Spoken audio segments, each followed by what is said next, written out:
le sentiment religieux en Chine? Ben, il n'y en a pas. J'explique toujours aux gens qui parlent avec beaucoup d'émotion, indignés d'ailleurs, que la religion en Chine est pourchassée, persécutée. Je leur dis laquelle? Alors ils me disent le christianisme. Je dis mais le christianisme c'est pas une religion chinoise. Le christianisme, le Christ, Jésus-Christ, cet homme si magnifique, si doux, si bon, a été envoyé en Chine dans une caisse d'opium. C'est comme ça qu'il nous est arrivé, avec le fusil d'un côté et l'opium de l'autre. Comment voulez-vous qu'on l'aime?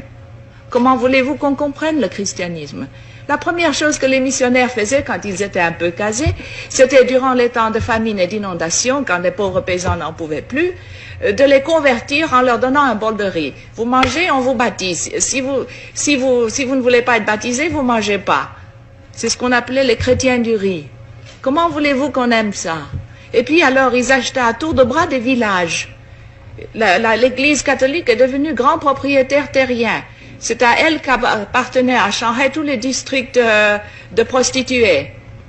Comment voulez-vous qu'on respecte une église comme ça? Ça, c'est le christianisme. Et je ne parle pas du protestantisme, qui était tout aussi mauvais.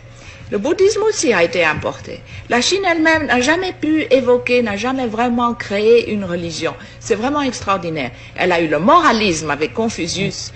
Elle a eu le taoïsme, qui est une chose très vague. Mais ce sont deux philosophies qui font du comportement moral humain la fin en elle-même. Il n'y a pas un ciel, il n'y a pas un paradis, il n'y a pas au-delà de la vie une vie meilleure. Ça s'arrête avec la mort. Il n'y a pas d'enfer non plus. Il n'y a pas d'enfer non plus. Il n'y a donc jamais eu de religion traditionnelle théiste en Chine? Non, pas vraiment organisé. Il y a eu un peu d'animisme et puis il y a le bouddhisme qui est venu de l'Inde, qui a subi quelques modifications. Mais la Chine elle-même n'a jamais évolué une religion. Mais elle a évolué des moralités, le confucianisme, le taoïsme, etc.